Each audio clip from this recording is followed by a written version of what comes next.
Go.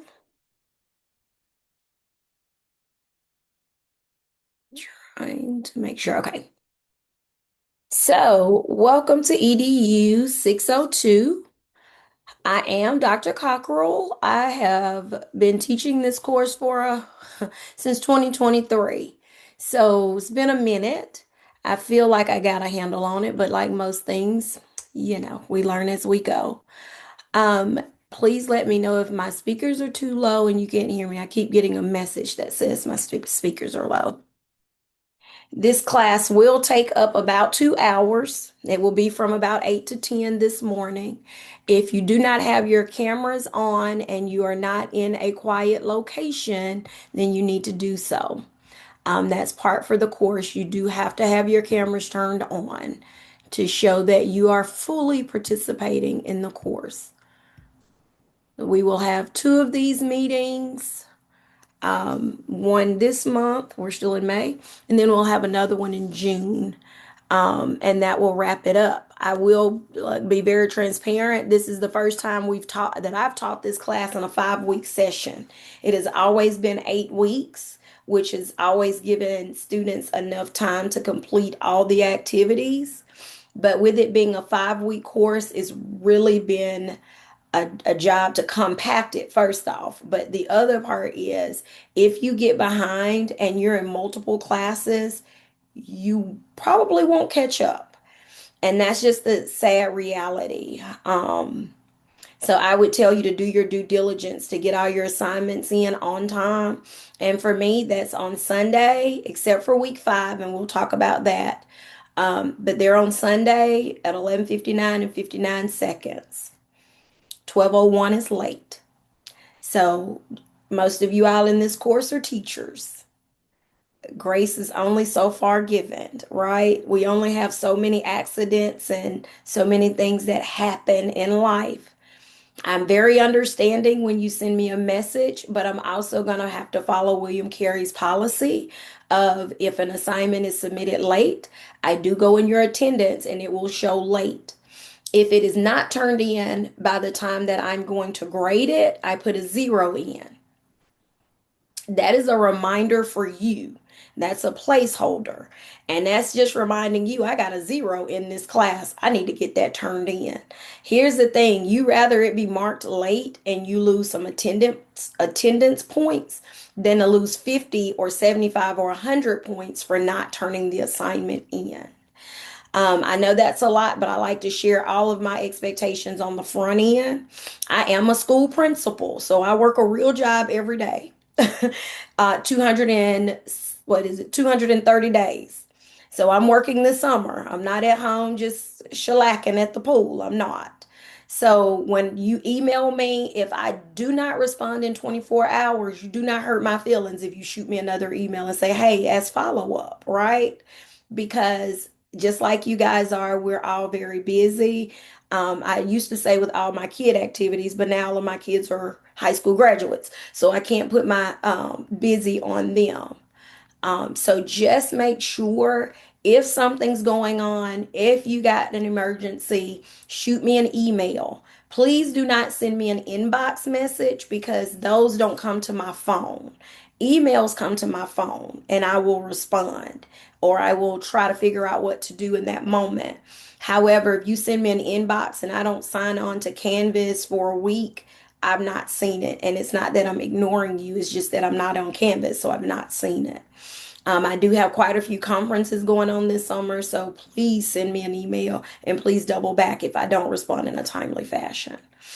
That's all of my housekeeping things that I have, and I like to always share that at the very beginning of our class session. As I said before, points are deducted if you turn in a late assignment. If you don't show up for a virtual, it's considered an absence. Two virtual classes. If you miss both, that lowers your grade by a letter grade. And again, these are William Carey policies, not Nicole Cockrell, right? I know life is happening fast, so just be transparent. The only thing that I am able to give you a pass on is military duty. Not a funeral, not a sickness. And I'm sorry, I've been in your seat. I went through William Carey for my doctoral degree. So I know how it is when you're having to do this.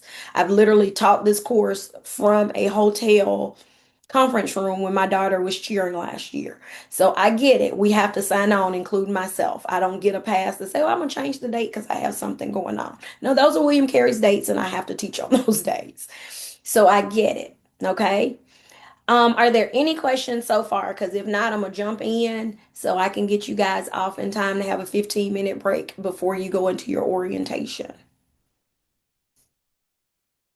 All right, hearing none. I like to always start with the Canvas module. Some of you guys have been in these classes for a long time and you know how to navigate most of it.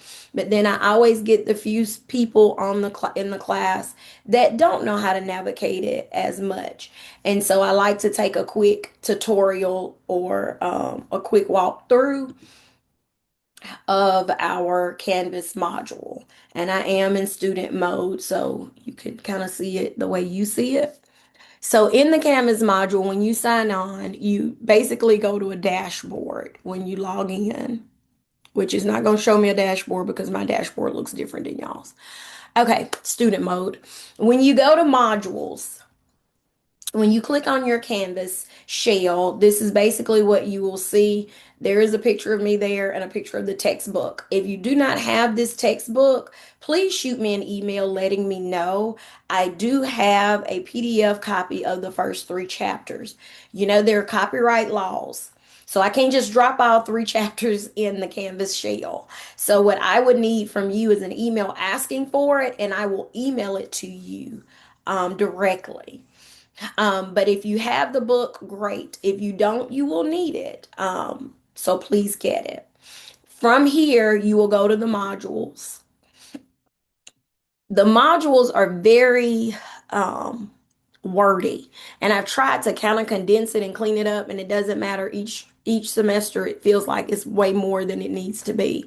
This first section is just about your student orientation, some information. You also have resources here. If you do not know what cover page to use, there is one here. Go ahead and go in and download it. This is what you need throughout your time here at William Carey. This is just the basic cover page, and everyone should be using it. Please don't go create something cutesy. This is all I require is this cover page. You can download it from here, and then I would say save it to your computer so you have it for future use. Um, let's see. There are some my brain took a break. There are some resources here for if you need any help with APA format, and it's the seventh edition that we're in currently. So a lot of these resources are all about how to do insight in text citations and how to do your reference page. All of those things you can have access to here.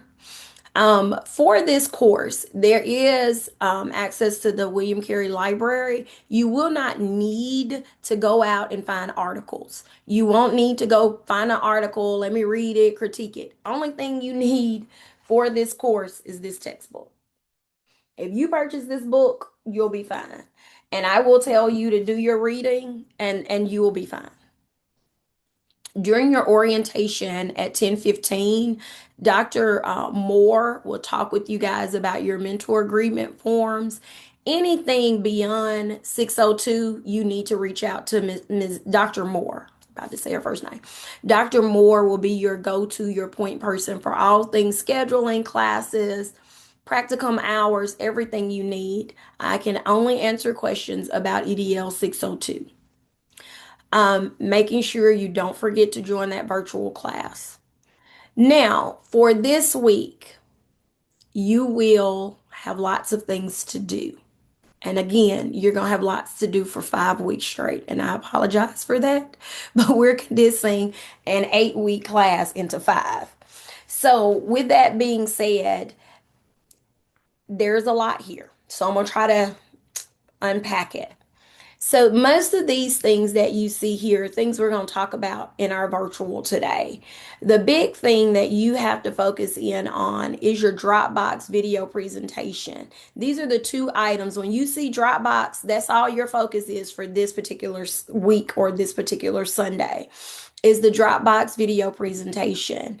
And guys, if you're on a school issued device, I have had students come back and say it won't upload, it won't do this or that, and I don't know how to help you with IT problems. I got locked out of all of my IT and I had to actually get in and go back and forth with the IT department this past week. So please reach out to the help desk for all things IT.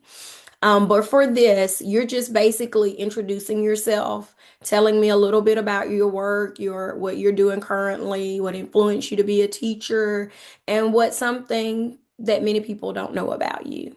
And the recording is quite simple, but I tried to do step-by-step instructions here, but it is simple in my brain. But I know, for some people, it takes a lot for technology. So start the assignment. Once you hit the start the assignment, you want to record.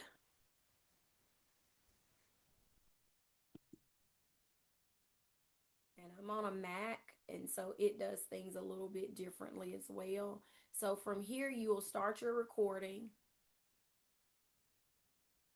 And you record exactly what it is you want to talk about yourself, whatever you want your little short video to say. You finish it,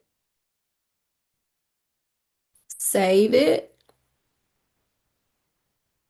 and then it's there. And then the next step is just to submit it. I'm not going to click submit because I really don't know where it goes. But that would be the next step is for you to submit it. But before I go on, every assignment has a rubric listed. There's a rubric. And y'all, I've gone through each of these rubrics and combed them and cleaned them up.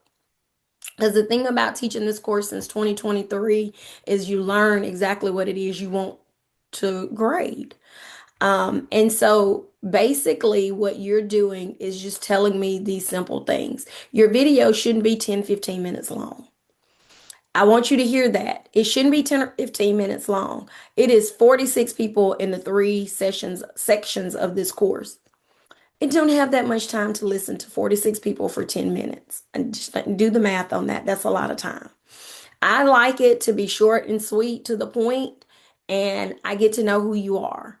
That's the hard part about virtual classes and not face-to-face weekly is it's hard to get to know the students that you have. So this is just one of those ways for me to do that. And it shouldn't be, and pay attention to the comment up top, it shouldn't be no more than 3 to 5 minutes. Um, I don't really need long indoor wordy. Just tell me about yourself, submit it. And you'll get the 10 points if you tell me your name, where you work in your current job. You'll get 10 points if you just tell me who influenced you to be a teacher. And you'll get 10 points if you tell me something that not many people know about you. And that's simple. And I mean, that's all I'm asking. Let me cancel that. Alrighty, so that one's pretty simple. You get 30 points for it. This next one is where your the work comes in because you're having to do a lot of reading. And the first three chapters of this book is a lot. I don't want to act as if it isn't. It's 88 pages to get through the first three chapters of this book. And that's not, I mean, I'm counting the introduction. Between the introduction to the end of chapter three is right at 88 pages. So it's a lot of reading because what you're basically doing is reading this book in two sections. You're doing domains one, two, and three, and then you're going to do domains four, five, and six. So it's a lot of reading. Um, so just don't get behind on that part. So for this first part, and I need to make this correction, somebody brought that to my attention in an email. Please disregard that page number. I will correct all of that.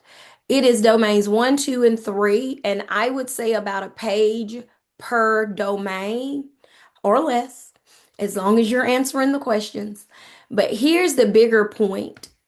There are three different scenarios that you get to choose from.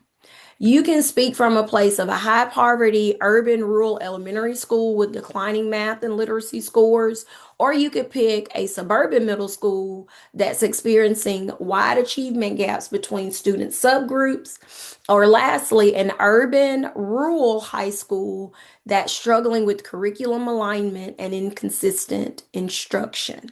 So you're picking a scenario, and guess what? You're going to do that twice. So whichever one you pick, you need to love it because you'll do it for this and then you'll do it for the next assignment, the next domains assignment. So I'm in a suburban area, so I'm going to use the suburban middle school is experiencing wide achievement gaps between student subgroups. I'm not in a middle school, I am in an elementary school, but I would pick that just because I can use my actual working knowledge around that subject area. And then you're going to answer these three questions along the lines of this scenario. So, if I'm doing domain one, what would an administrator do to ensure that planning decisions are based on the school's specific data to improve student achievement?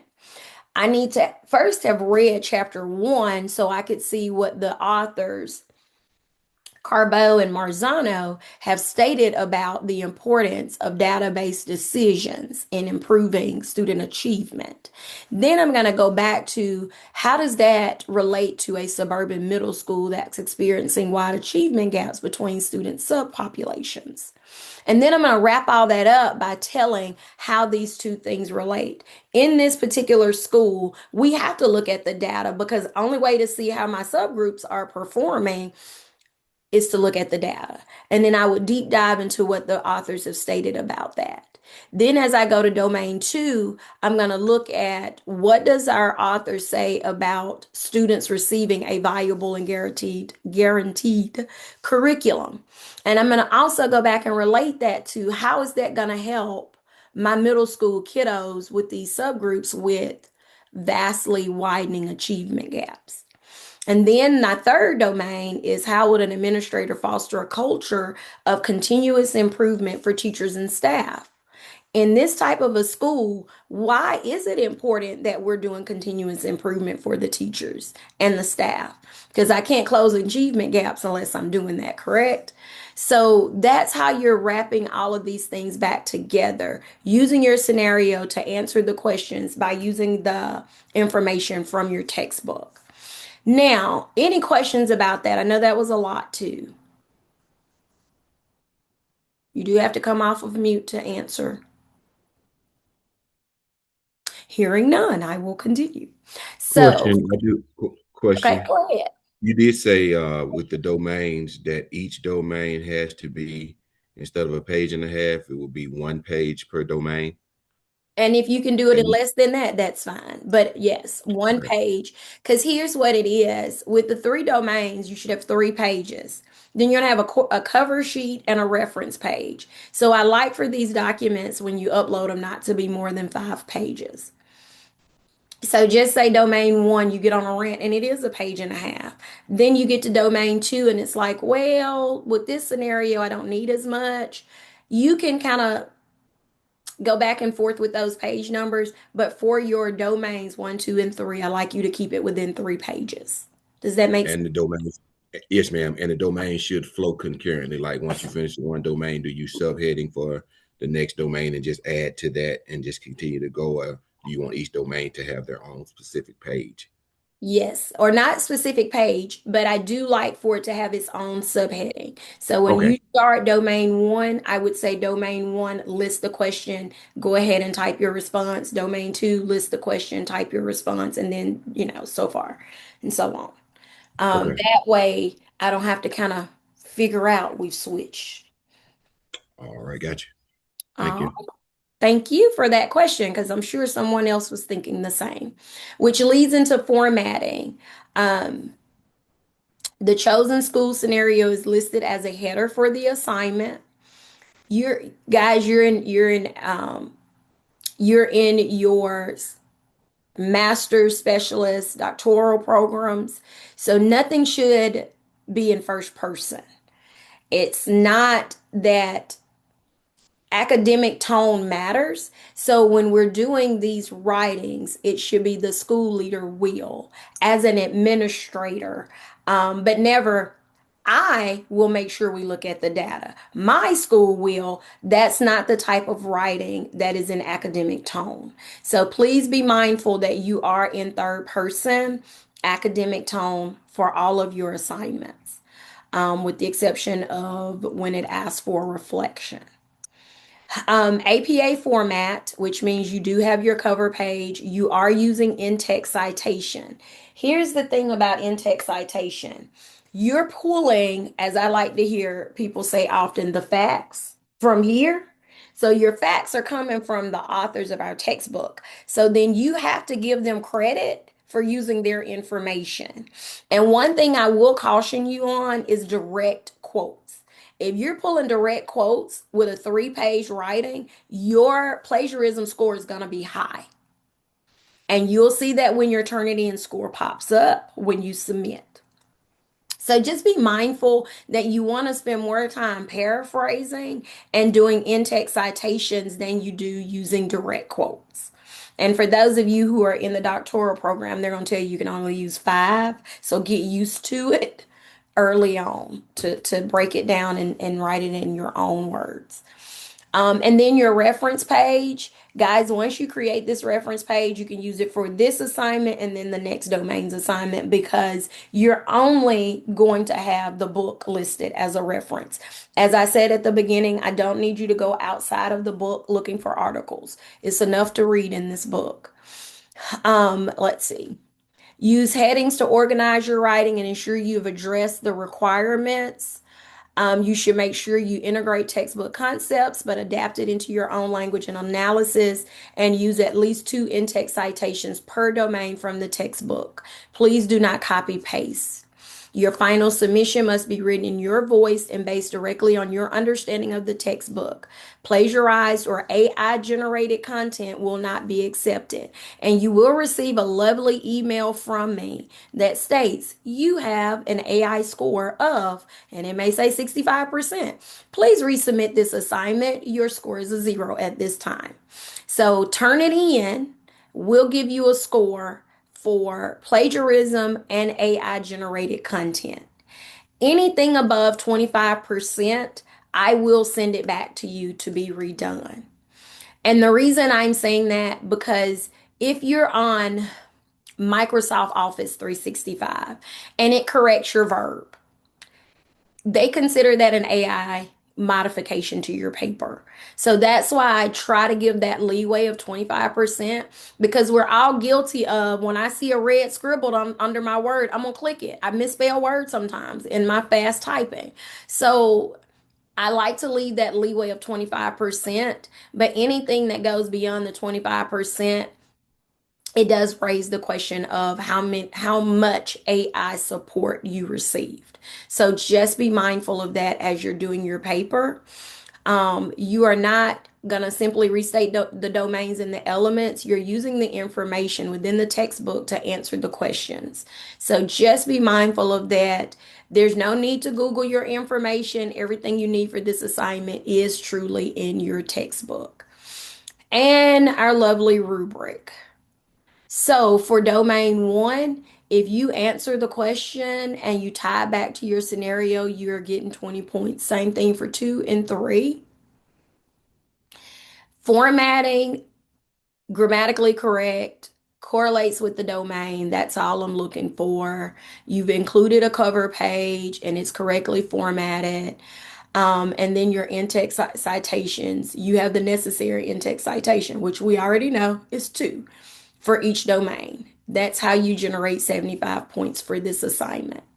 Any questions? I know that's a lot, but I like to go through all of it for this one because you'll have this assignment again next week. So I like to make sure you guys understand the expectation for uploading or submitting these assignments. Any questions? If we've already uploaded the assignment following the 1.5 page length, do we need to redo it? I would not put that much pressure on you. If you can do it, I'll accept it. But because you didn't know until now, I'll take it as is. Okay. Mhm. All right. Any other questions about assignments? Okay. Trying to make sure I don't have anyone in the waiting room because that happens sometimes to me. Okay. All righty. Let's keep moving. Like I said, it's a lot. Okay, so we've gone through all that you need for that. I want to touch on an assignment that will be due for you in week 3.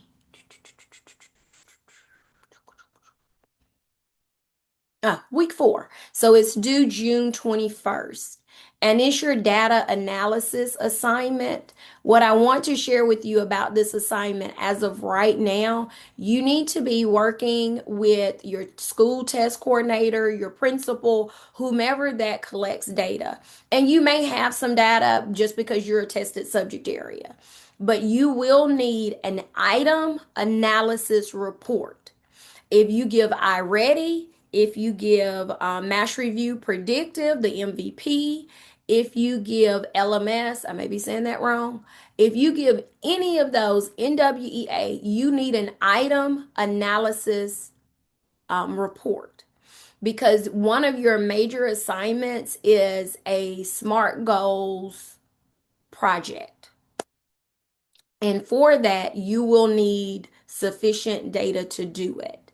If you are not a tested subject and you can't say, oh, I got this data already over here, then you will need to speak with your school test coordinator, with your principal, assistant principal, someone who can get data in your hands. And again, an item analysis.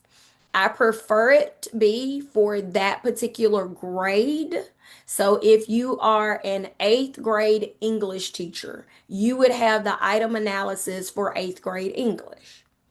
If you only have your data from your courses that you've taught and that's all you have, I can't be upset with that. I'll take it. It's summertime, right? So just so you know, you need to start collecting that now.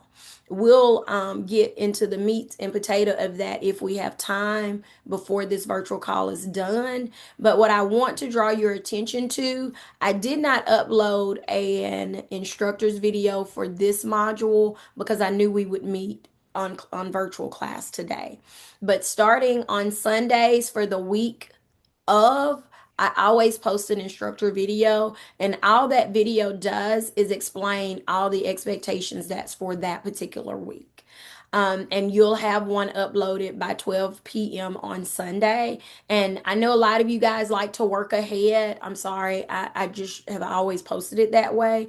If I get in a good vibe and can post them earlier, I will, but I don't like to make promises I can't keep. So I know 12 o'clock on Sunday for the week of, if there will be an instructor video right underneath this tab, there the video link will be. So that's the first thing. We've talked about understanding the actual Canvas module. I'm gonna, Hey, I got a question. uh-huh. All right, on that assignment that you said is due week 4 that you need an analysis report for, would like Mastery Connect scores work on that? Where you can If it's tell if a if it's student, a benchmark assessment, if it's a okay, it's gotta be a benchmark, bit, it not gotta a be a miss. summative, yes, it has to be a benchmark where we have, you literally, your classes have taken an assessment over multiple standards. I got you. 10-4, appreciate it. Mhm. Thank you for asking that question because I did not think to say that out loud. Thank you. All righty. Hey, I have So, a question too. I'm sorry. uh-huh. No, go ahead. I'm the PE teacher, so do you want me to just pick a grade and their NWA scores? Yes, Does pick it a matter? grade. I will say this much. I'm I tap toes when I say that it really needs to be a subject area that's tested. So kindergartners are taking the what is it? The K MCAS, ready. K Yeah, ready, whatever. M class. It could not come all the way to the front. I am a principal of a third, fourth, and fifth grade building, so I forget a lot about K2, and that's where I spent my teaching years. It's so funny. But you just make sure you're looking at data. Like I said, that item analysis, NWEA does give that. if your school district purchased that suite. So make sure you can see the items in terms of the standards and how they basically performed on those standards. Okay. All right. Okay. Thank you. So Yes, it ma'am. does need to be a tested area because I teach first grade, but we do iReady. And I can get, access to the whole school. I can get, any grade level, but I just didn't know if it needed to be just my classes or if I need to try to get a different grade level. Let me say this about iReady for kindergarten and first grade. If your data says vocabulary, fluency, I can't use that because that's not the RI, the RLs, is not the standards. And I noticed with past classes that that was kind of the hiccup in their system, that they didn't have an item analysis that was directly attached to the standards. If you find that is an issue, reach out to your school test coordinator or your principal and ask if you can have maybe a third grade item analysis. And that way it does attach to the standards. And see, my building, we give MVP.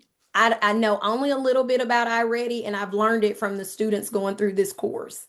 I think the other one's LMS, LM, I may be wrong. I've learned through this class about those other assessments because we've been a NWEA MAP school and a Case 21 and then a Mastery, Mastery Connect school. So ask your school test coordinator. They can help you navigate through some of those reports. Okay, thank you. Yes, ma'am. I'm sorry, I have a question as well. So to piggyback off of her, I also teach first grade, but we do Master Connect benchmark assessment. So is that fine for me?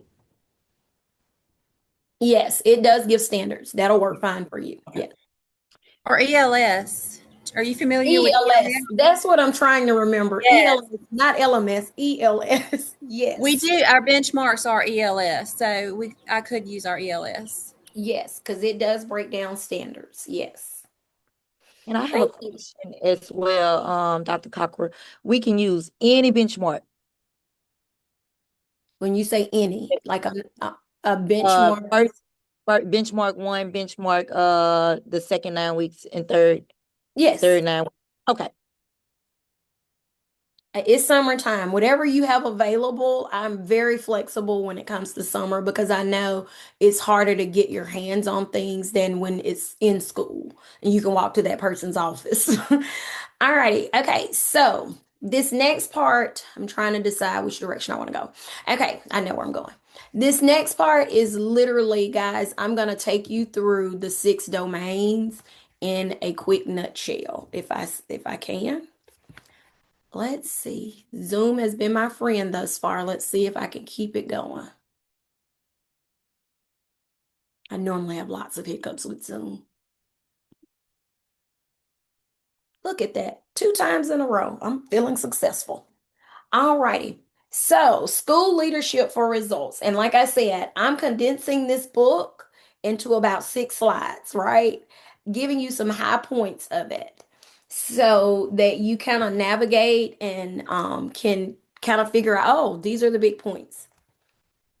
So, when we talk about focused leadership model, basically, this book is research based. It's a leadership framework. It breaks down 6 domains that principals can directly influence. Everything you do as a principal should connect back to student achievement. It should support continuous school improvement. I will tell you, I've gone back and read stuff in this book as a principal to say, did I do that data analysis right? Let me go back and check, because as the principal, you are the leader. Like you're going to do all the things. And if you're fortunate, you'll have an assistant. If you're in a smaller environment where you are all things, then you got to have a system that works. And the 6 domains is a system of leadership that works. So as we talk about domain 1, and as you start reading about it, it is a data-driven focus on student achievement. Whenever we start talking about data, we shouldn't have one data point. You should be able to use multiple data sources. They should be measurable achievement goals set. You should be able to monitor the progress regularly, and you should always be willing to adjust your instruction based on the results. So if you're talking about bench one and you see your kids are struggling on a standard, then you're talking about what do we need to go back and adjust in our instruction to make sure we're making sure every student is learning. So, domain two, we're talking about the guaranteed and viable curriculum. This curriculum should clearly identify essential standards. Here's the thing, if you're in Mississippi, we know our standards. They are clearly identified. They're called the Mississippi College and Career Readiness Standards. That's the curriculum we teach every day. We teach our kids those standards. You should be able to allocate sufficient instructional time. And as the leader of the building, that's your job. You are to make sure your teachers have the sufficient amount of time to teach the standards that are before them. You should ensure consistency across classrooms. One teacher should not be teaching the standards and the other one's just kind of like teacher pay teachering it. Where are your standards? We need to make sure every classroom is held to the same level of expectations. You are to eliminate gaps and redundancies. Just because we like a subject or we like a topic, we shouldn't teach it for 8 weeks when the kids only need 1 week of it. So making sure you have a guaranteed and viable curriculum is your domain two. It ensures that the written curriculum is actually taught in classrooms. You, as the instructional leader, you're monitoring instructional alignment to these essential standards. You're protecting instructional time for core content. And you, as the administrator, are supporting teachers in delivering consistent, high quality instruction. Domain three, this is your continuous development of your teachers and staff. You are the person, I know this is going to be the crazy, but you're the person who provides professional development the most. As the principal of the building, you are responsible for promoting professional learning in the building. You are responsible for ensuring effective teaching practices are taking place, that you are providing actionable feedback, and that the standards are aligned to the instruction. I know that's like crazy to hear that, but at the end of the day, most schools and school districts don't send all their teachers to professional development. Where do you get professionally developed? In your building. In my building, it's called PLCs. We spend a lot of our time in PLCs professionally developing each other. So you have to have a practice within your school of sound professional learning.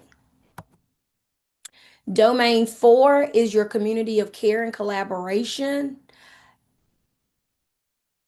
The days of going in a classroom, it's four people on the hall. We all teach fourth grade, but I'm going to go in my room and close the door and teach. Those days are gone. And they're gone because data doesn't support it. So you have to build a collaborative culture. As a principal, that falls to you, that your building is seen as a place of collaboration. You're promoting trust within your staff. You're promoting communication that builds upon those POCs working effectively, and you're encouraging shared responsibility. One of the first things we do when we open up our POCs is assign roles. Who's responsible for what? And that role can change in the middle of the year. And they'll come back and say, oh no, I hated doing this part, Dr. Cockrell. I've given this to so and so and I've taken this. But everybody has to have a shared responsibility because once the responsibility is shared, everyone has ownership of it. And then there comes the buy-in. So just making sure that you're building a community of care and collaboration within your school. Hey, I got a quick question. Yes. You got this posted, the PowerPoint that you're showing? I do not. But what I do in my video every week, you'll get the domains that you're looking at. So I'm going to post and you'll see you'll see this video today in your review of the virtual class. And then for next week, you'll have 4, 5, and 6 Appreciate it. rehashed. Alrighty, so domain four, community of care and collaboration. And everything I'm going to speak to y'all about is going to come from a principal because that's the role of the principal. And as that person, you are the person who builds a safe, supportive, and caring school environment. You're the person who has to foster strong relationships among the staff, the students, families, and the community. You have to encourage collaboration that's focused on student learning, and you have to promote shared responsibility for student success. And I like to linger a minute on shared responsibility. I've been in this profession for about 21, yeah, this is my 21st year. I'll be ending that on June 30th. And I know the evolution of a teacher when you first start and you're like, man, I don't know why they didn't get that. This was my best lesson. To my last year in the classroom of thinking, man, I didn't teach that. Something went wrong in my instruction. They didn't get it. As a principal, you have to get people to the second person because we all come in as rock star teachers, but we also have to learn kids. And so I always like to spend a minute on community of care and collaboration. Just because you are a cheerleader, you are a redirector, because when people go rogue, you got to redirect them back to the vision.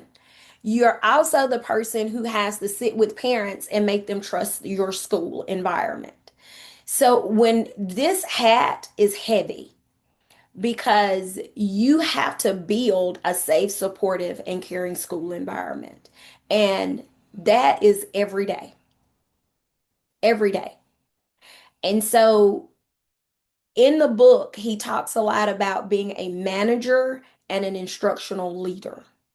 And you have to wear both hats, but you have to always remember that you are an instructional leader. So just keep that in mind. I'll get off the soapbox. Domain 5 is your core values. And I will tell you guys to get a little notebook as you go through this program and address your core values so that if you're given the opportunity to become an assistant principal or a principal, you don't walk into the role unsure of who you are. I've always known my core values as an educator, not as a teacher, but as an educator. My core values haven't shifted very much. I believe every child needs to be seen. I believe every child needs to feel safe. And I believe every child should feel loved. And when I use the term love, I mean have a place. Kids should feel like they belong. So, core values is something that shifts a lot.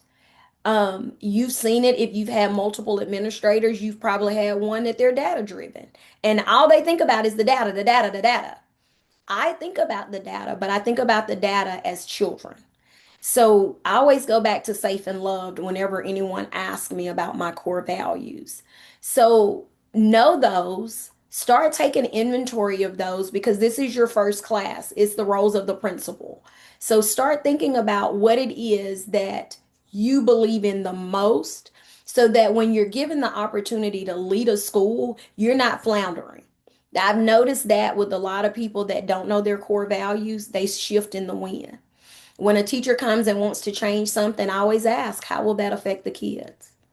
I want to hear about, well, this is easier on us. Nope, this is a hard job. So it can't be easier on us. It has to be beneficial for kids because that's why we get up in the morning. Um, so with your core values, you have to establish a shared beliefs that guides decisions and actions. They align your staff behavior to that agreed upon values. That's that vision statement that as a school you decide upon so that everybody kind of knows this is what our school is about. They reinforce high expectations for the adults and the students. And it ensures consistency between your words, actions, and your practices. We all know people who their words and their actions don't match. So you got to make sure that what you say is the exact same thing as what you do because that's what people remember. So core values is something you carry with you everywhere. So just making sure you know who you are in the roles that you will play. Then lastly, and I will tell y'all as a new principal, this was the hardest one for me. Domain 6, resource management. And I'll tell you because there is a number for everything, for every dollar you spend. There is a number you got to put down, and they change. So this one was a little bit difficult. So you have to strategically allocate the time, the staff, and the materials. You got to protect instructional time as a top priority. And you have to align your fiscal, human, and physical resources to your school goals. And you have to ensure resources directly support teaching and learning. The first thing I did as a first year principal was got a leadership team together. And I said, hey guys, these are all the things we're paying for. These are the online platforms. These are the disposable books. We're paying for all kinds of stuff. And between third, fourth, and fifth grade, what are y'all not using?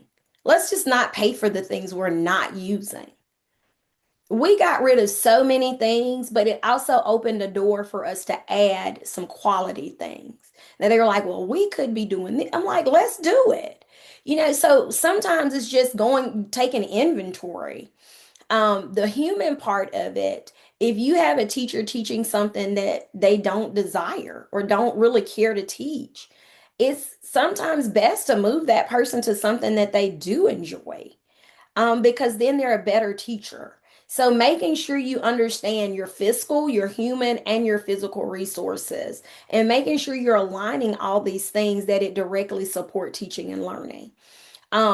Keeping the main thing is always my favorite go-to comment. Any questions about these slides?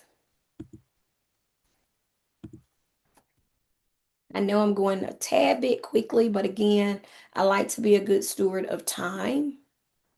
And this is being recorded, so you will get this video in the module. The other thing, so we've talked about our domains and how those all flow together. One does not simply operate without the other. You may be more focused on one than the other, but they all tie together in some way. So always remember that as you start this process. So I am going to switch gears. If I can find it. There we go. I'm going to switch gears and we're going to get into something a little bit different. Give me just a moment. I got to open up a few tabs.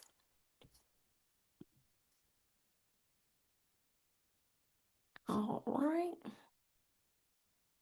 So, part of this course, and I know I've said before that a lot of the things that you guys do for this course satisfies some of your practicum hours. You'll go back through those practicums and be like, oh, we did that in EDL 602, and you'll be able to pull it and use it. One of those things is the informal teacher observation. Part of your gig as a principal or assistant principal, a lead, interventionist, literacy specialist, all those lovely titles. You have to sometimes go in and watch a teacher teach so that you can give viable feedback, to give timely feedback. So one of the things you'll do for this class is the informal teacher observation. And we're going to talk a little bit about it, but I want you to, under module 2, it's in 1-2, but I think I doubled it in. Yes. In week 1, you have the resources, and I put them there because we had this virtual class going today. But you'll actually deep dive into them part of your assignment in next week, week 2. So this is one of the assignments I do enjoy. Y'all may not, but I do, because I value teacher observations. That's where I spend the most of my time as a principal. I'm always in classrooms. I create a schedule every week of when I'm in classrooms, and I send that lovely schedule to my teachers because I don't want them to think, oh my gosh, she just walked in. No, you know when I'm coming in. You can do a dog and pony show. You can do what you do on a normal basis. You can say, let them act a fool because I just need her to see little Johnny over here acting a fool today. Like, get him. So I believe in that type of a system, and my teachers don't. I have new teachers that will, but majority of my teachers don't put on a dog and pony show anymore. I'll walk in there like, oops, we're giving a quiz today. I'm like, quiz on. I don't expect them to do anything special for me because it's the culture of our school. And so, with that, as an administrator, the state of Mississippi requires you to do observations. And with that, we like to deep dive into that in this course so you can kind of just get a feel for it. You won't actually have to go in a classroom and do it with your peers. You will actually watch some videos. So before I'm trying to go in the right direction. Let's look at the Dropbox. That's why I went to Canvas. So for this Dropbox assignment, you have a couple of video links that you can decide to look at. If you want to do lower elementary, there's a third grade ELA. If you want to focus in middle, there's a sixth grade ELA, there's a fourth grade math, and a 10th grade math. Sorry for those of you who do like specific areas of content, but here's what I always say about that.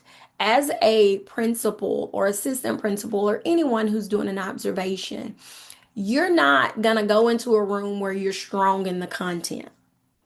If somebody sent me into a high school to do an observation of a Spanish teacher, I do not speak Espanol. Okay? But I can go in and see quality instruction.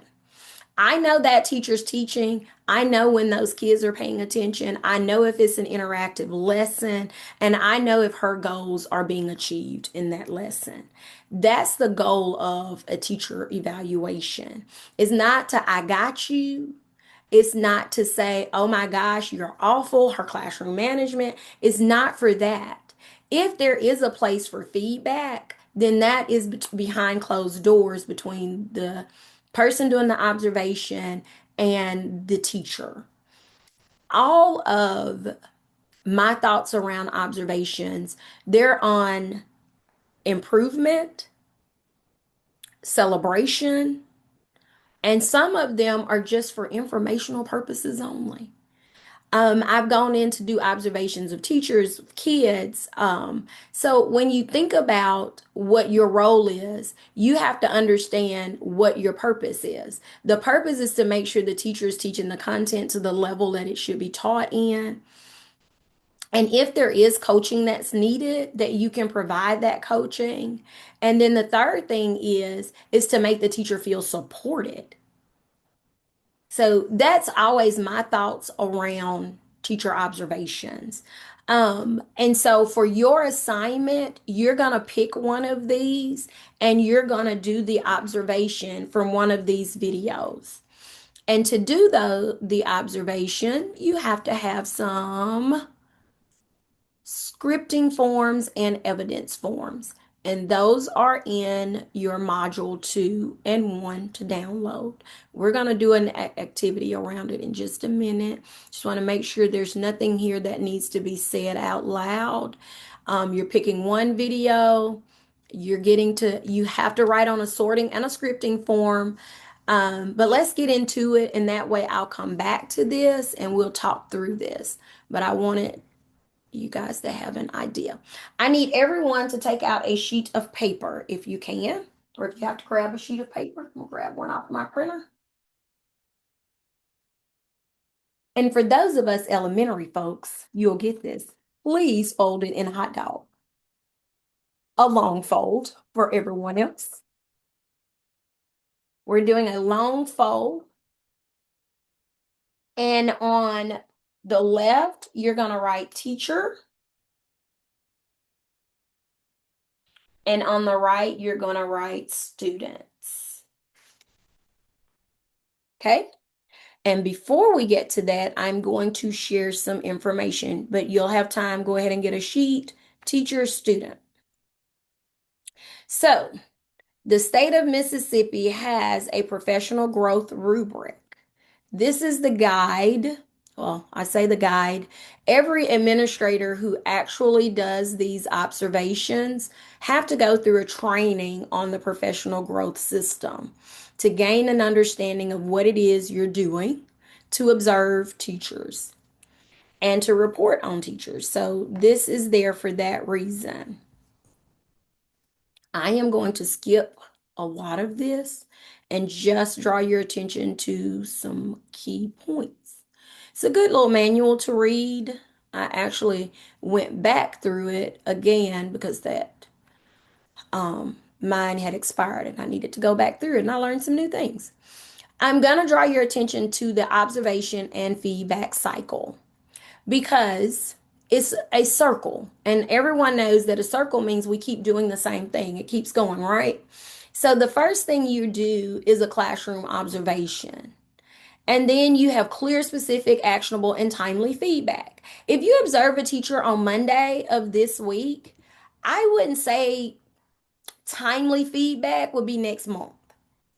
Sometimes it is next week, but really and truly, if I observe you on Monday, I should have actually sat down with feedback with you by Thursday. I kind of like that window of time. But sometimes life happens and we have kids misbehaving or we have a meeting out of the building. And so it does roll into the next week. But believe it or not, if it rolls a little bit further than that next week, the teachers is not concerned with it. And it doesn't feel as important because you did not get back to them quick enough, if that makes sense. Um, that feedback should provide changes in practice. Because if I go in and I observe, and I've observed you, and I notice you're not teaching the standards to the rigor, or you just missed the mark and didn't even teach the standard, then I need to have a conversation about that so we can change your practices. And then I need to follow up and do some additional feedback. But now my follow up is going to be on the heels of me coming back to see you again. So that I can say, oh, great. I see you implemented the changes that we talked about, and it was a great second class that I watched. So making sure that this feedback cycle is continuous, but making sure also that each observation follows a clear, specific, actionable, and timely feedback. An observation is nothing without the discussion afterwards. I cannot tell you the number of times I've had a teacher walk in, oh my gosh, Dr. Cockrell, that was the worst lesson. You came to my first group. That's my inclusion class. I was going too fast. I got to slow it down. Da, da. I don't even have to give any feedback. I'm like, okay, thank you for telling me you picked up on all the things I picked up on. Right? And then some groups I walk in and the teacher will come in and they're like, help me. I don't know what's with this group. I've taught this to two other classes. This group just is a mess. And we strategize. But I always want to feel a part of the discussion and be a part of the action steps following, not the person who walked in and they're like, oh, she came in at the worst time. Oh, I'm gonna have the worst evaluation. Because to me, that feels like an I got you. And I'm not an I got you person. I support you person. And so I always wanted to walk away feeling like I'm here to support you. So you have to think through that with your observation and feedback cycles. How can you make your teachers feel supported after an observation, even when you have to give some actual feedback? That's not always the best. It may not be sunshine and roses today. It may be we need to look at how we're teaching this skill. Um, as you're going through your observation and feedback process, there is a four-step process. You collect, and your observations pretty much is your collection of information. You then take time out to support that by sorting out the evidence in your rubric, and we're going to look at those. Then you interpret, you determine, what performance level you need to assign to this person. And then you give feedback around that performance level and you tell them exactly what you see or what you didn't see. And when you come back, I'd like to see you improve on this or that, or all things are great. Um, I know there are some systems where teachers walk into their feedback and their principal, everyone's not distinguished. Okay, tell me why. That's how I was as a teacher. Oh no, I'm distinguished. I hit all the buttons. I'm the person who will probably whip out the guide and show you how I'm distinguished. But there are some people and some administrators who don't believe every teacher's distinguished. You got to be proficient, or you are three. You can't be a four. So you got to know where you fall. I believe that I have a population of about 1% of teachers who are proficient. Everyone else in my building is distinguished. That's how I think. I may be clueless, but that's my thinking. I'm in classrooms in a 180-day school year. I am in classrooms at least 100 days. So I can say that. In the other 80 days, we have PLCs and all the other, things that go on. But at the end of the day, I think if a teacher's doing a fabulous job, why not reward that by saying you are distinguished? That's just me. But anywho, part of your assignment for this is that you will have to write a narrative. And in that narrative, you're going to give a reflection of what you've watched. And then it asks that you tell the minimum number of observations according to the Mississippi Growth Rubric, right? It's right here. It's not a surprise. I don't need you to go looking for it. It's right here. There are 3 minimum per school year. 2 of those is informal and they can be unannounced. 1 of those is formal. It needs to be announced. If you write that sentence somewhere in your narrative, you will get points for this narrative. If you don't put that there, you're going to lose points for your narrative. Okay? 3 minimum. That's it. That's why we go through this guide, so that y'all know that magical answer. Okay? All right, moving along. Did my screen change? Are y'all looking at my scripting form? Okay, I see some head nods. All righty, so with that sheet of paper that I asked you to fold in half and do student and teacher, it's so that we can do a little bit of a mock lesson. And so for your assignment, I talked about the narrative. That's one part of it. For the informal mock lesson, you will actually fill out a scripting form. These are all in your Canvas module. What I do want to draw your attention to is this form is the worst, because if I type something up here, oh wait, it did not show down there. Oh, it's because I've downloaded it. Yeah, I did. See how it pops in down there? It's the worst form. Here's my take on that. If yours doesn't do that, for some reason, that's how my MacBook does it.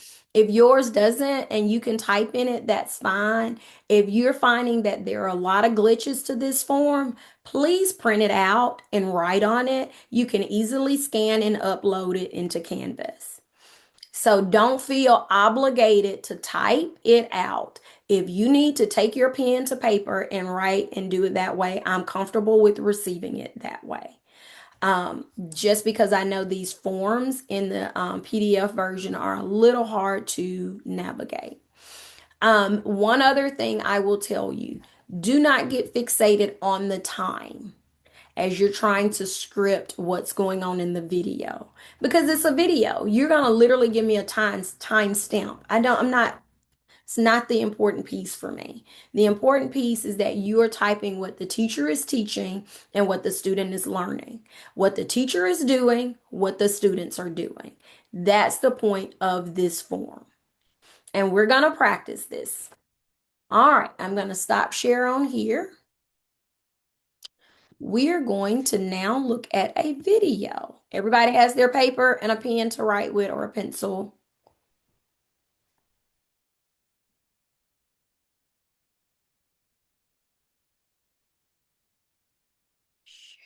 Oh, I was on a winning streak.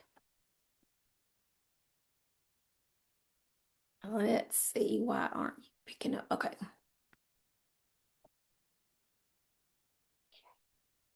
Let's try it again.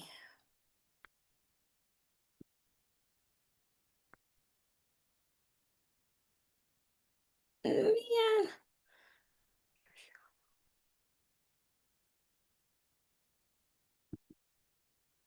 Thought I did switch to that desktop. Don't know what that means.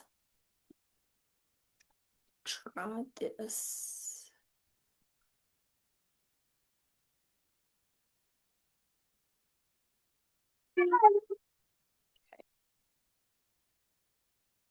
I think I have too many windows open. That's the problem. Bear with me, guys.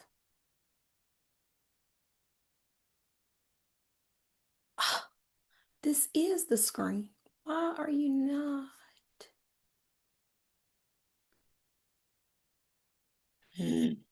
Frustration level. It will not show the actual screen. Let's downsize all of this. Okay, now this is the only one open. Okay.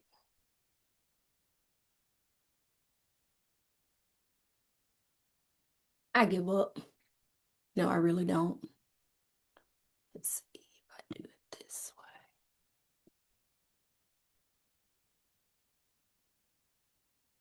Okay, it shows it from this platform. Let's see. I need your help doing something pink for a moment. Because I was It stopped sharing. I saw that. Okay, you'll just have to watch it from the smaller screen. Here we go. I need your help doing something pink for a moment. So you're listing what the teacher is doing and what the students are doing on your opposite sides. Don't pay attention to the times. I just want you to list teacher is, student is, or teacher is, students are. You know, that's it. Just list it. Because I was thinking about the books, two of the stories we read, Dominic, off the top. Oh. I was thinking about spring. No. And I was thinking about the story Down the Hill. And I was thinking, Davia, I was thinking about some of the things that are the same about the stories and some of the things that are different. CJ, in your spot sitting up. I was thinking about some of the things that are the same and some of the things that are different. For help. We're going to put those things up here on what we call a Venn diagram. Can you say that? Venn diagram. Oh, one more time. Say it. Venn diagram. In order to do this, I'm going to need your help. So first, I need you to squish your bodies a little. Not too close, remember. Don't touch the person in front of you. Let's go. Look, there's room right here. Scoot up. Scout first. Nope. Dominic. Sit down. Davia. Sit down, sir. I want it, sir. Yes, Miss Whitmore. You need to show Dominic that you can be responsible. Sitting up straight and tall, eyes up here. Dominic, your job is to pay attention to Miss Whitmore and to watch the class to see who's being responsible. Responsibility is doing what you're supposed to be doing. Here, huh? I can't. Oh, in both stories, they are at whose house? Oh. Toad's house. Oh, that's the same. In both stories, they are at Toad's house. Then Toad is what? Oh, did that happen in both stories, Davia? Yeah. Did Toad say block here? Yes. Did Toad say block here? Yeah. Listen. Frog said, winter is beautiful, come out and have fun. Wow. Blah, said Toad. Yeah. My name is So Toad said, blah. Blah. Yes. Right. We'll put that in a bubble because Toad said. Hi there, can I get a counselor to 108?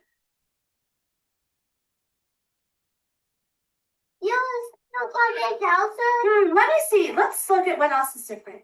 When Frog got to Toad's house, he said, he said, oh, but that's in this story, Frog dressed Toad in winter clothes, right? Oh, this is. Okay. So that's basically what you will do for this assignment. is watch the video, fill out your form. And so let's just do that for a minute. Tell me some of the things you guys listed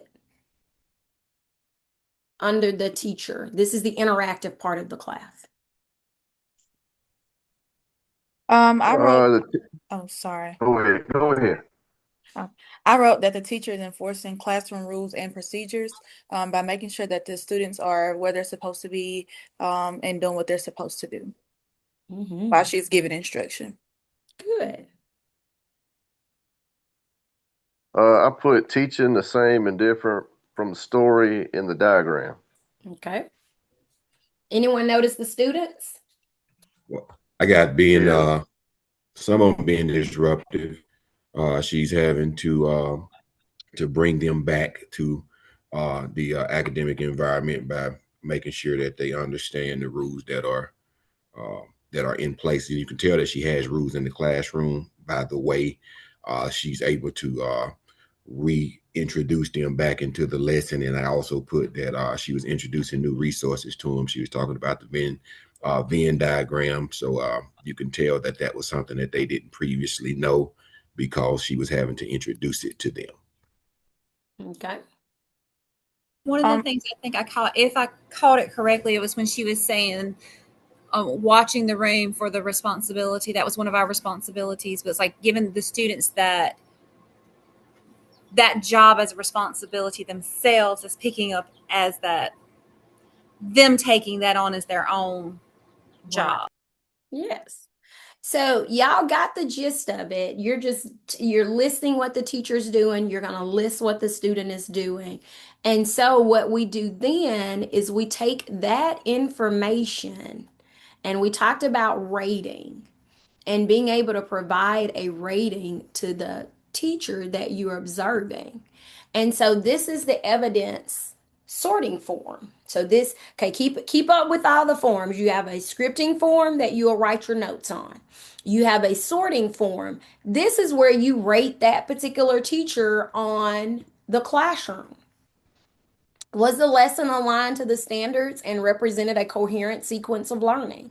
So, from what you watch from the video, you could decide whether this teacher would be a 4, a 3, a 2, or a 1. Let me make that just a little bigger so y'all can actually see it. Where would you say this teacher would land in her lesson design? From what you watched, because we didn't sit in planning with the teacher, we don't know what all things that she talked about with her team or with herself.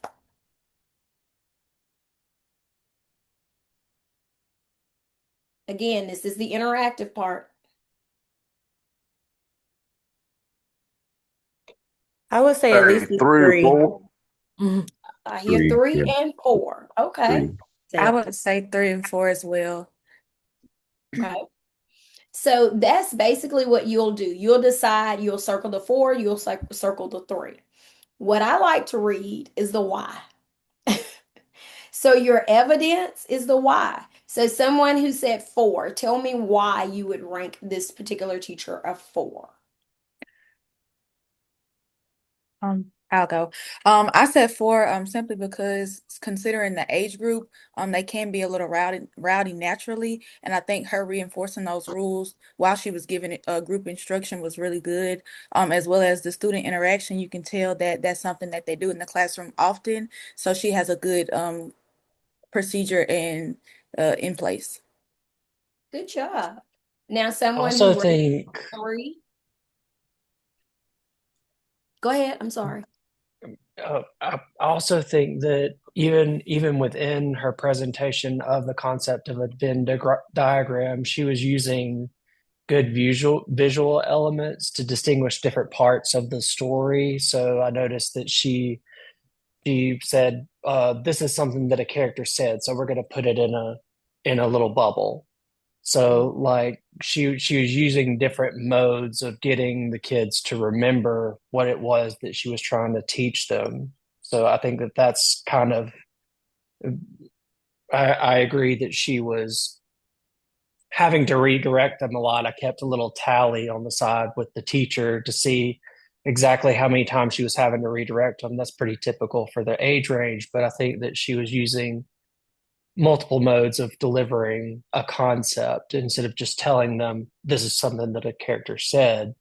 She was saying, here's a visual aid to remember. So I think that that's why I would put her at a 4. Good. Y'all are very good. Y'all are very kind. I've had different groups that have thought she was the worst teacher because of classroom management. And I have to always remind them, like, this is like kinder. Like it's herding cats. You get them in the basket, they jump back out. Hey, And she's juggling. That's what she's supposed to do sometimes, you know. yes, and I don't know if y'all noticed that she actually, and I fast forward a little bit of it, she got on the phone to call for a counselor for Davion, who would not get it together. So yes, y'all are very kind. Thank y'all for that. I normally have to go through my spiel of how kindergartners are. So then we look at the second part of the domain one, which is there's high levels of learning for all students. And y'all kind of already explained that it's a 4 because of the way a Venn diagram for kindergartners. That to me was a big deal. And all of the things that she went into that part of her lesson. So you've gone through a lot of domain 1. Well, let's look at domain 2. This is student understanding. And the thing about this video is you really can't see the students as much. So I'm going to pause on this one and we're going to watch a different video. And that way, when we look at domain 2, you'll be able to pick up a lot of the student understanding part. Okay. All righty. Let's see if my video will work again. We know my track record is not great today. All righty. Let's see. I do have a question about the scripting form. Mhm. Like you're doing the teacher and then the student. Like it doesn't have to directly correlate. Like you can write something that the teacher's doing during that time, but not necessarily something that the students are doing. Does that make sense? It does. Okay. Normally, I don't know if you can see my page. Normally, when I'm doing this, I'll put if it correlates, I'll do the teacher, the student. But if it's teacher, teacher, teacher, teacher, student, student, student, teacher, so that if it's not directly across, I know for my own personal notes, I know it's not matching up.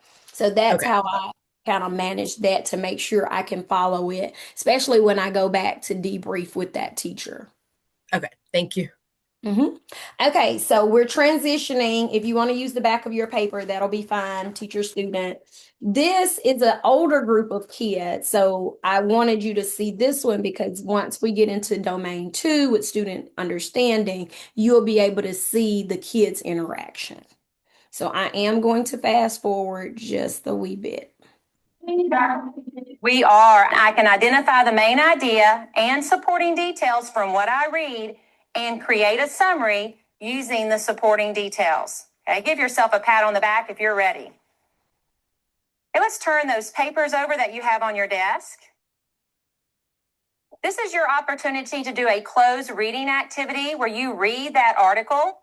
You can use your pencil to highlight any information that you think will help you in finding the main idea. We're going to be using the reading cards, the blue reading cards. So when you're done, simply turn it over so we'll know when we can move on. You may begin.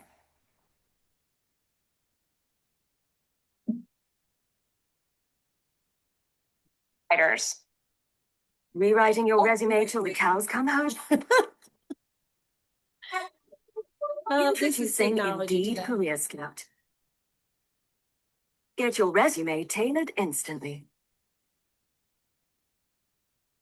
Keeping you hydrated is kind of our thing. The watermelon hydration smoothie is back, only at Smoothie King. Imagine yourself zooming across the she's top of gonna a pond read or the lake whole passage without to sinking them. in scales on the water as well. Skip It's covered with scales. Traits help keep them from becoming on. Your team is going to try to find.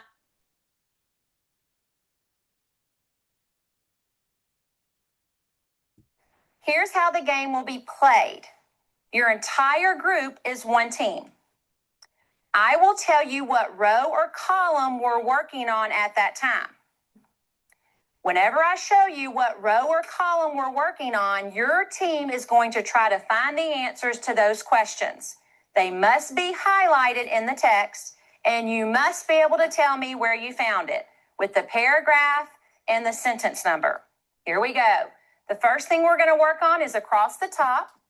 What insect does a water strider resemble? How would you describe the size of a water strider? What fact can you select to show the speed of a water strider? Go. The water it was like a mosquito. Yeah. Yeah. Yes. Okay, so put a spider where right there. What's your answer going to be? Mosquito. Okay. The size of a water. You're going to find it in the text. You have to be able to highlight it to use it for an answer. What fact can you select to show the speed of a water strider? Abby has an answer. Share it, Abby. What did you see? I saw sentence 5, group 1, water spiders also have Go on and finish. good vision and can move quickly. Awesome job. Awesome. Okay, I heard my first group. Water striders. I heard it. Okay, let's see if they've got it. Now they're going to help you out because remember when we respond, the first thing we do is tell the paragraph, then the sentence number, then we give our fact, but then we answer our question. And I'm going to type the answer up here. That way you'll make sure you've highlighted the correct section. Here we go. Which insect does a water strider resemble? Hudson, can you tell me where you found that answer? Paragraph 2, sentence 1 of a water strider is a water bug that looks like a large mosquito. Okay, so he said paragraph 2, sentence 1. And what is your answer then? Large mosquito. A large mosquito. He is correct. Looking good. Next one. How would you describe? Okay. I know we could watch that one all day. I know. But let's get back to our evidence sorting form. So you've taken notes on the students and the teacher and their interactions and all that was going on in this particular class. Can you see where the teacher assisted students in taking responsibility for learning and monitors student learning? Looking at the different criterias to be a 4, 3, 2, or 1. When you've had a chance to really read through it, somebody come off of mute and let us know your thoughts. I would say that teacher would be a 4. First thing that I noticed that was a safe learning environment. The kids felt safe. The kids felt welcome. Seems like that's a veteran teacher. She knows what she's doing and everything, all of those bullet points, she pretty much hit them. Okay. Hey. Anyone else? I would have to agree with Miss Ebony. You can tell by their behavior that she is about business and also going into just her instruction. Just at the very beginning of the video, she stated the classroom, like the objectives for the day. So the students knew exactly what they were going to be doing. And the students, they were very engaged, very interactive. And she also threw in different forms of instruction. They did independent work, they did collaborative group work. She had them stating their credibility of where they were receiving the information from. So I would definitely give her a 4 as well. And it wasn't just a throwing in there, that it wasn't like she wasn't just throwing this new idea at them and letting them go. Like they had been, it was a routine for them. They knew that this is what is expected. They knew that this is what they had to do. They knew her expectations from the get-go. And they met them. So looking at domain 2, number 4 provides multiple ways for students to make meaning of the content. Do you feel like she did that according to these, the rubric? I do. I felt like she had a really good lesson, and you can tell that she planned before. Really, really good lesson. I would definitely give her a 4 as well. The students were engaged. She was interacting with the students. They were working in groups. They weren't just writing. Right. Like they were highlighting, they were using the little spiders, and like they were interactive all in throughout.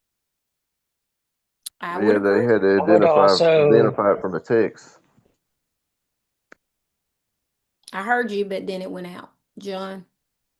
They had to identify it from the text. So yeah, So we're all in agreement. 4, she was a yeah. solid 4.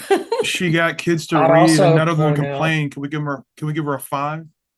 I don't think it goes that high, but Mm. Michael, good idea. I would also point out that she was doing a good job of differentiating as well, like reading the text out loud Mhm. for students who may not be as strong a reader.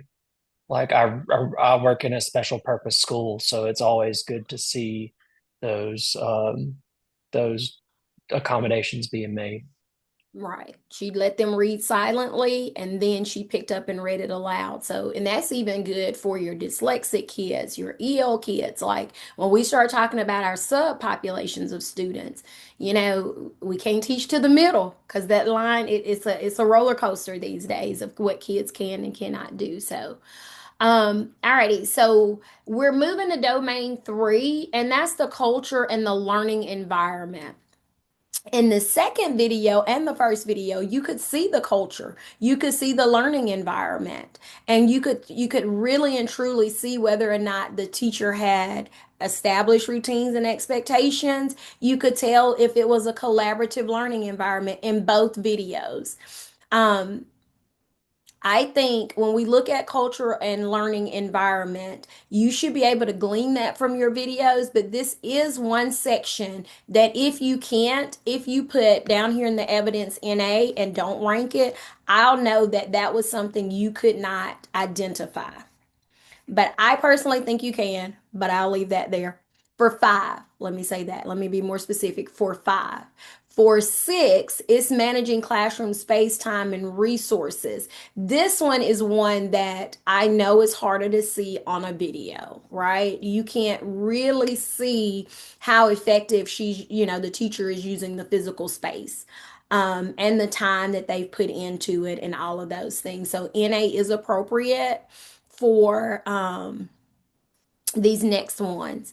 And then domain 4, you cannot see that. You don't know what their professional responsibilities are because it's a video and you will not be able to glean that from a video. All righty. Any questions about this part so far?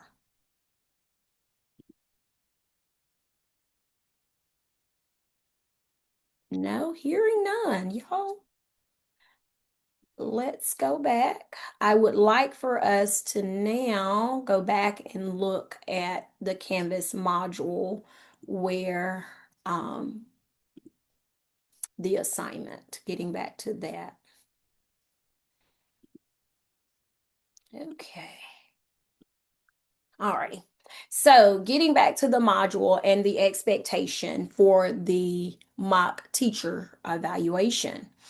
For this, it requires you to have your cover page, your scripting form, your evidence sorting form, and one narrative in APA format about your evaluation.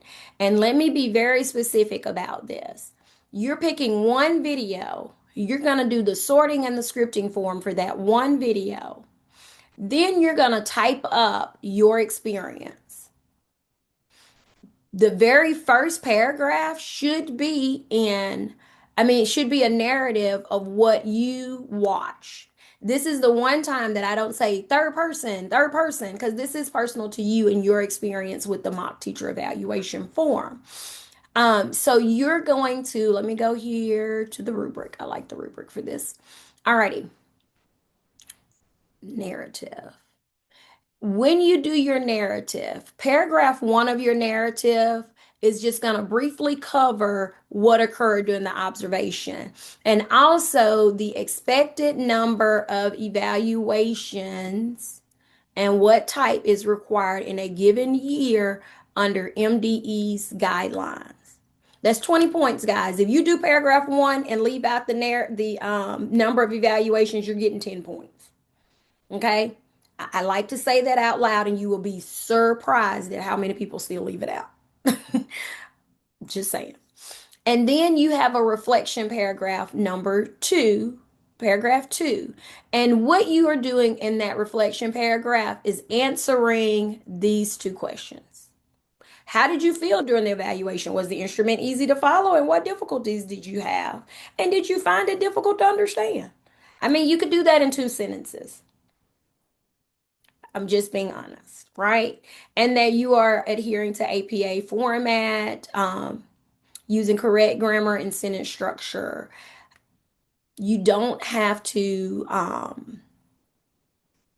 my brain took a break again. You do have to have a cover page, your reference page. I'm not a stickler on the reference because people are trying to do a reference on a video and it just gets confusing. And I'd rather you not take points away because you don't reference the video correctly. So I don't make that a big deal, right? But you do need a cover and you do need the paragraph written up, your scripting and your sorting form. And some people have had to upload the scripting and sorting separate from the narrative just because, again, people's ability to do tech. If you have to upload them separately, that is fine. Let me go here. Right in this area, when you drop one file, you can drop 2 or 3 in the same thing. And when I see it on my end, I see all 3 files. So go ahead if you need to drop, just say I got to put my my cover sheet with my narrative. That's number 1. Then my second upload, I'm going to put in my mock, I'm going to put in my scripting. My third upload is my sorting. And I'm going to hit submit assignments. Just keep uploading before you hit submit. It does not ruin anything. If you, I'm just going to pick something. I don't even know what 80% of this stuff is anymore. Then you say add another file, and then you add something else. It lets you continuously upload files. Keep until you get them all in there. That is fine. I will see all of them on my end. Okay? That's another little hiccup that I've learned over the course of teaching this course. Alrighty, what time is it? Okay, got a few more minutes. So I want to pay attention. Okay, let me ask this question. Are there any more questions about your informal mock teacher evaluation, which is due next Sunday? Please keep reading because you got a whole book to read in 3 weeks. Keep reading. Okay, so I want to spend just a minute looking at your data analysis, SMART goals, and implementation assignment, which is due June 21st. Try to push it out as far as we could push it because it does require a lot of your time. With this assignment, these are just a lot of just things you can use if you need to use them. But what I want to pay attention to, and this is me looking ahead, because I know some of you guys do go ahead and work some things. You have this, wait, I'm on the wrong one. I'm on the wrong one. Let me go back.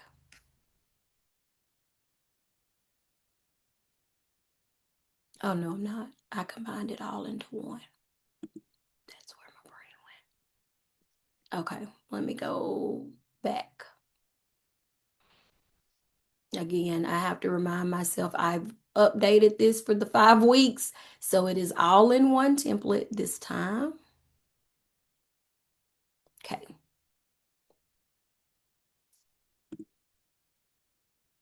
It stopped sharing. I know it did. It stopped sharing.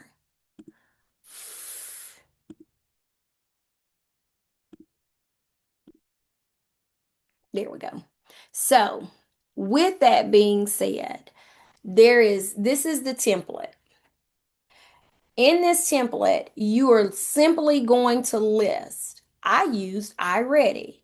It is 4th grade. Subject area is math. Like that's all you're listing here. Here, you're going to look at your data. My greatest areas of concern or weaknesses that needs to be addressed for student and school improvement. Maybe RI 3.1. And then I'm going to type out what exactly RI 2.1 is. I'm going to type that whole standard out or I'm going to go and cut and paste it in. Same thing for this second one. I'm going to type out exactly what my standard is. OA or whatever. I'm going to type that complete standard with the numbers, with the words, all of that.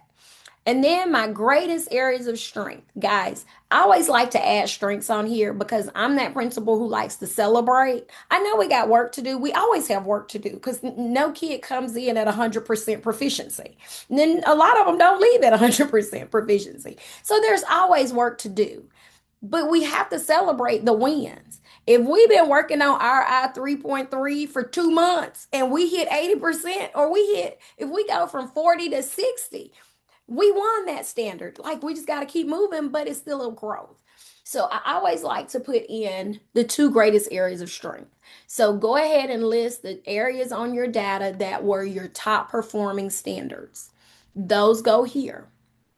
What is your one area of focus? When you look at these two standards of weakness, which one do I need to put my focus on first? Right? And then that's the standard. You're going to cut it and paste it right here. Trying to make this easy so you don't have a whole bunch. All righty. So that's part one, right?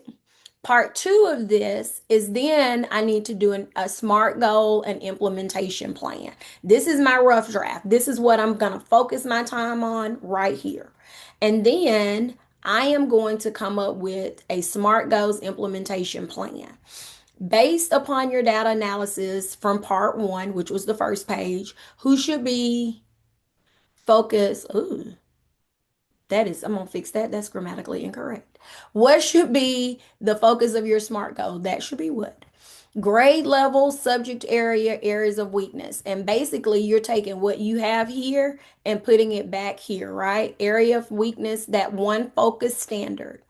What might explain the underperformance, whether it's instruction, support, access? Please write 1 to 2 paragraphs to explain the possible root cause for the area of weakness identified.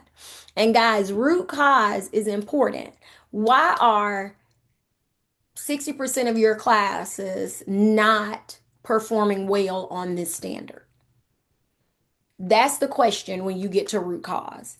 Is there a prerequisite standard that they may not have mastered the year before?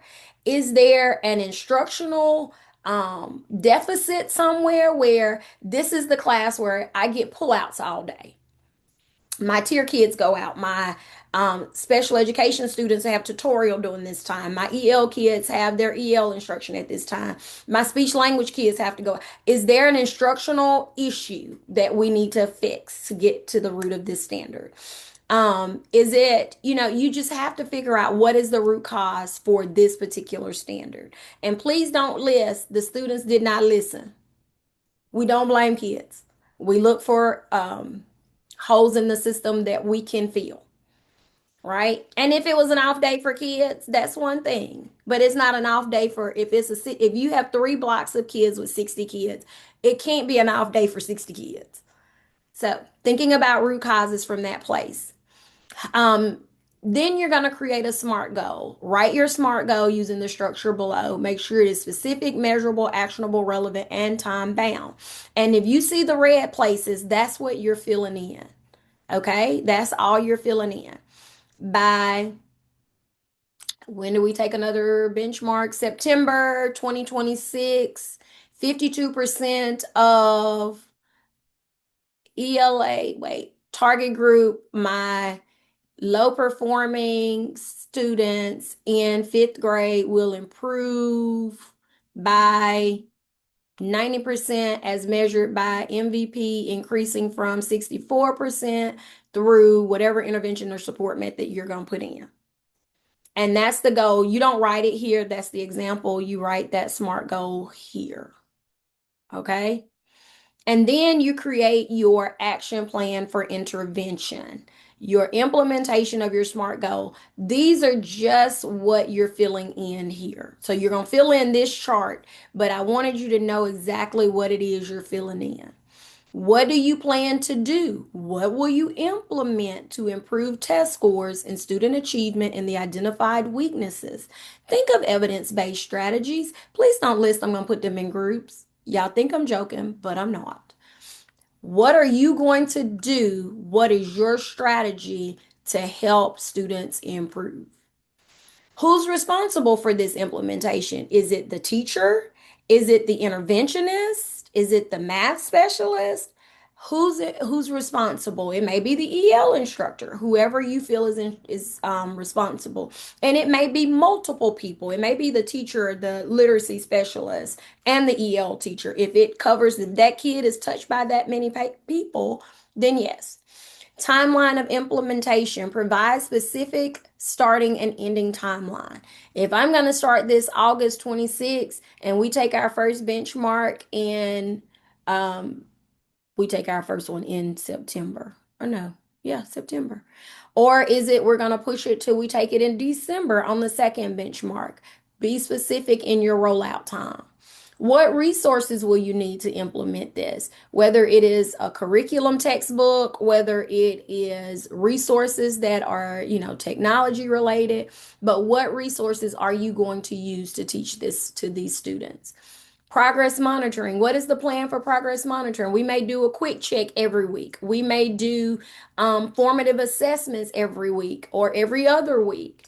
What's the evidence of progress? For, by bench 2 of 26-27, students will have improved. That's your evidence of progress. You're going to use the next benchmark to determine. Or you may, as a team, we're going to create an assessment at this point to determine whether or not kids have mastered that content. But these are just the strategies or examples or descriptors for filling in this chart. And this is downloadable. You can download this chart and go in and plug in your information from there. Any questions about filling out the data analysis project?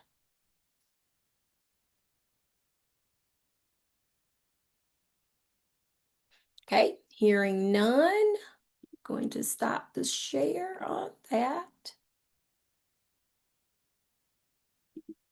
Give me a second. You did say that this document can be written on, correct, when you download it? You can download and type into this document. It is a Microsoft Word document, yes. I figured it would be easier to do the Microsoft Word than trying to do something else. And if you go into your Canvas, there is an example partially completed template in there that you can kind of look at to see exactly what I'm talking about. So this one is the sample. So it's written on or typed in, not written. It's showing you kind of exactly a few things that we kind of talked about. It's kind of what I said, but typed out so you can kind of understand exactly the expectation for filling it out. Okay, those were the big points. I know that was a lot. But as I said before, if you have questions, specific questions, as you get into the meat and potatoes of working your stuff, send me an email and I'll try to answer as quickly as possible. All your questions. This is a very, very quick turnaround of class time. And I keep saying that because it's quick for me too, and grading all of the work. Be patient with me. I'm gonna try to get it done as quickly as possible, but it's a lot of people. Please make sure in the chat you put in your name as it appears for William Carey and your section number if you know that information. That's how I take attendance. Sending me an email saying I was on the call and you marked me absent does not work for me because I do print my chat and it has all the names. So please don't forget to do that if you have not. I think I've covered all the high points of what's going to be expected of you guys for the first couple of weeks. As I said before, there will be a week 2 instructor video, and it'll be a rehash of a lot of the stuff that we've talked about today that I've gone over with the mock teacher evaluation. And then week 3, it'll be all about getting ready for your data analysis project and just touching back over domains 4 through 6 with the PowerPoint. And make sure you put on your calendar that your next virtual face-to-face is Saturday, June 13th at 8 a.m. That link is already in week three's module for you to join that class. I'm just making sure I didn't forget anything. The only other thing I would like to draw your attention to is that keep in mind week 5 is really not a week 5 because I say that because the week ends on like the 24th, but you have also an assignment due on the 22nd. So pay attention. The week 5 is always a little different or, from everything else just because the way the summer term ends doesn't end on a clean Sunday like everything else. So just draw your attention to how the dates are listed. And I know talking with Dr. Moore, some of the dates were not flowing correctly. If you're in the 82, I think it's 80, 81, 82. She cloned that for me and moved it because I was out of the country and I could not access anything William Carey where I was. So I am going to go back through that one later today to make sure all the dates match where they should match. To make sure y'all have the right stuff there. I know for that group, but the other two should be okay. But if there is something that's not right, send me an email and I'll get in there and fix it. If there are any other questions, you can ask. Dr. Cockrell. Mhm. Hey, real quick, I was just a minute late joining, so if you addressed this at the very beginning, I apologize. But for those of us who are the new students who are having the registration issues, still don't have Canvas access, we You will we sent be me an able to submit, email. ma'am? You did send me an email for that. I did, yes, ma'am. I've already notated that by your name so that Okay, I know once you get access, you will upload your assignments. Yes. perfect. Thank you. That's outside of your control. Thank you. I have a question. Okay. So the day of the second virtual meeting is on June 13th from 8 to 10. I will be on a school bus headed to Ole Miss for a basketball camp. Is that okay? I know you said no moving. I am still going to mark you absent. Okay. That's just the way it's written. I'm sorry. What I would tell you is to jump on, put your earphones or whatever in and mute yourself and at least be on. As I said before, those dates are not even flexible for me. I'm going to Okay. be at a training that whole week and possibly in the car that Saturday. I'm hoping to drive back Friday night just so I can be sitting in here while I'm doing this class. But those dates are set by William Carey and we all have to follow them. Okay. Thank you. Yes, ma'am. I'm sorry. Put some headphones in, long as you're on.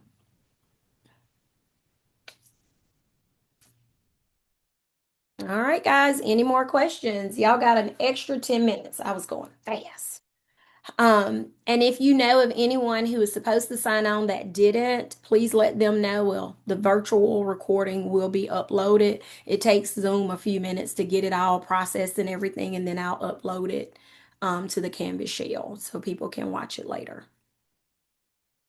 All right, y'all have a magnificent day. It's a beautiful day outside. Have fun. You too. Bye.